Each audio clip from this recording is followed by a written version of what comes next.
siyaasi Zeynab Ugaas Yaasiin ayaa shirkan jaraa'id ay ku qabatay Garowe kaga dhawaaqday inay u sharaxan tahay xildhibaan aqalka sare ee baarlamaanka Jamhuuriyadda Federaalka Soomaaliya ku metelaya Puntland waxaana ay ka hadlaysaa ujeedka ay isu sharaxday iyo waxyaabaha dalka u soo qabatay ee ay doonayso in lagu doorto. waxaan ahay qof dumar ah oo muddo ka soo shaqeynaysay Soomaaliya gaar ahaan Puntland intuu burbur ku dhacay.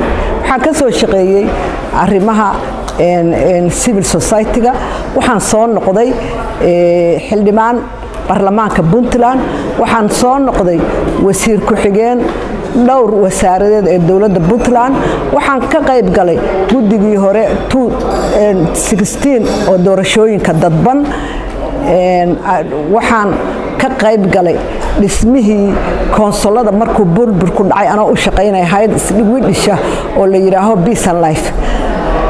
waxqabadkaas tirada badan waxaan ka gaaray miro dhal iyo guulo gaar ahaan arrimaha haweenka iyo qoyska anigoo mar walba u qareema sidii kor loogu qaadi lahaa haweenka iyo dhalinyarada iyo caruurta si ay u helaan doorka ay mudan yihiin. inta ka bacdi waxa igu dhaliyay maanta waxaan rabaa inaan halka ka iclaamiyo kana sheego inaan isu sharaxayo xildhibaanad aqalka sare aniga oo raba inaan kaga qayb galo kuraasta haweenka ee dawladda Puntland kuraasta reservaati looga dhigay haweenka kootaduna ay ugu dhacday ee dawladda Puntland aqalka sare ee federaalka Soomaaliyeed.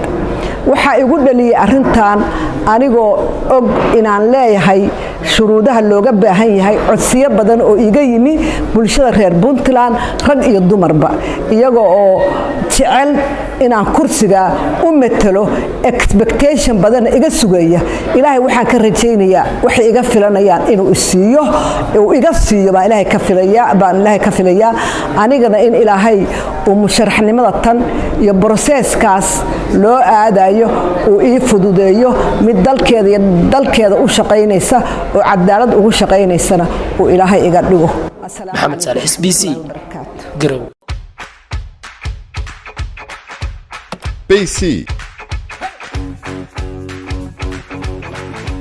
shirkadda Telesom waxay macaamiisheeda dalka dibaddiisa joogta ugu bushaaraynaysaa in iyagoo gurigooda jooga lacag u diri karaan eheladooda iyo asxaabtooda.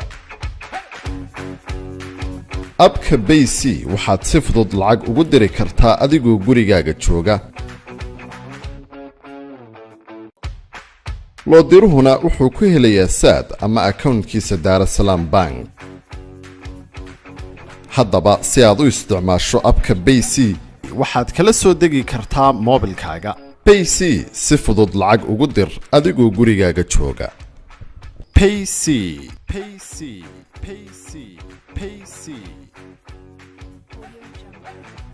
anigu waxaan isticmaalaa Samtel isagu ma uu isticmaalo Samtel.